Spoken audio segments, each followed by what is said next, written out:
حضرت جناب سیدنا محمود غزنوی رحمتullah تعالی علیہ بیٹھے ہیں اپنے دربار میں.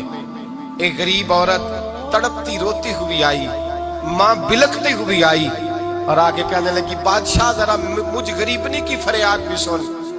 بادشاہ نے کہا جلدی سے بلاؤ, کہیں اس کی چیخیں کوئی زلزلہ برپا نہ کر دیں.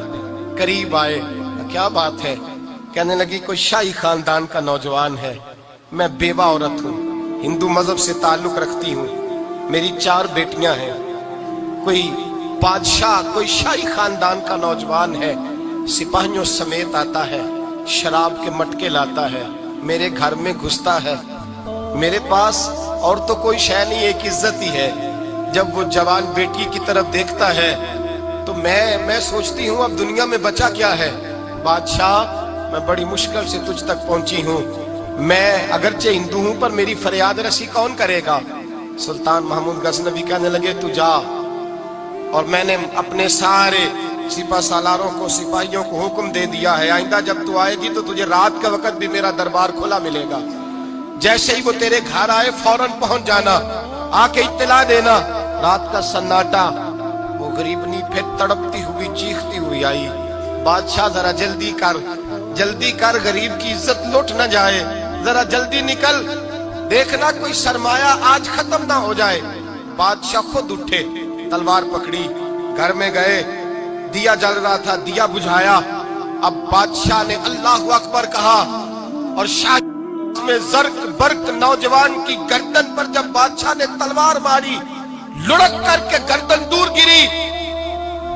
پھر ہندوستان کا فرما روا سجدے میں گرا, کہنے لگا اے اللہ تیرا شکر ہے, اے اللہ تیرا شکر ہے, اے اللہ تیرا شکر ہے. علامہ اقبال نے اپنی خوبصورت انداز میں لکھا ہے, کہتے ہیں سلطان مراد ہندوستان کا بادشاہ تھا.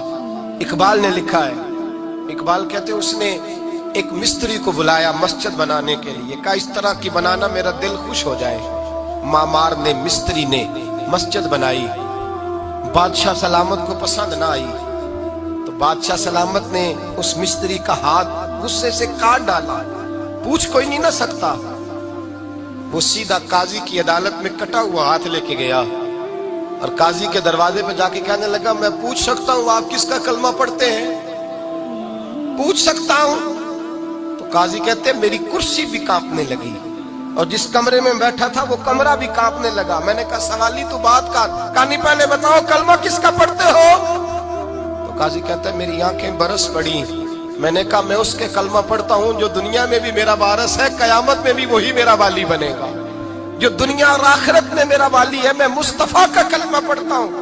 تو کہنے لگے ہاں اس لیے تجھ سے یہ بات کہلوائی ہے کہ کہیں تو بادشاہ کا تو کلمہ نہیں پڑھتا, معاذ اللہ.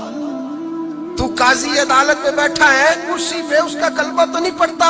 کہا نہیں میں مصطفیٰ کا. پھر دیکھ میرا ہاتھ کٹ گیا ہے, اب تو بتا کہ تو بادشاہ سمجھ کے معاف کرے گا یا رسول اللہ کا دین سمجھ کے نافذ کرے گا؟ ڈاکٹر اقبال کہتے ہیں وہ قاضی نے حکم جاری کیا کہ فوراً بادشاہ کو بلایا جائے. ہندوستان کا فرما روا پیغام گیا تو کانپتا ہوا آیا, قاضی نے سامنے کھڑا کیا, ایک طرف بادشاہ اور ایک طرف وہ معمولی معمار مستری کام کرنے والا.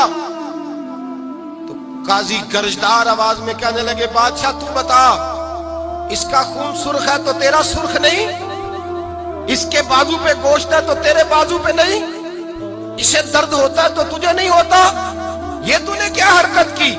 بادشاہ کی گردن جھک گئی.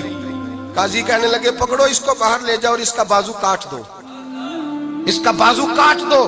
ڈاکٹر اقبال کہتے ہیں جہاں کانپ رہا تھا سارا کچھ وہاں خوشی کے شادیانے بجنے لگے. قاضی کہنے لگا اس کا بازو کاٹو اور اس کو بتاؤ امیر غریب کا فرق اتنی دیر ہوتا ہے جتنی دیر بندہ مسلمان نہیں ہوتا, اور جب کوئی رسول اللہ کا غلام ہو جاتا ہے پھر سارے برابر ہو جایا کرتے ہیں. بنداؤ صاحبو محتاج و غنی ایک ہوئے, تیری سرکار میں پہنچے تو سبھی ایک ہوئے, تیری سرکار میں پہنچے تو سبھی ایک ہوئے. اور اپنی ملت پر قیاس اقوام مغرب سے نہ کر, خاص ہے ترکیب میں قوم رسول ہاشمی, لے جاؤ کاٹو اس کا بازو. اقبال کہتے ہیں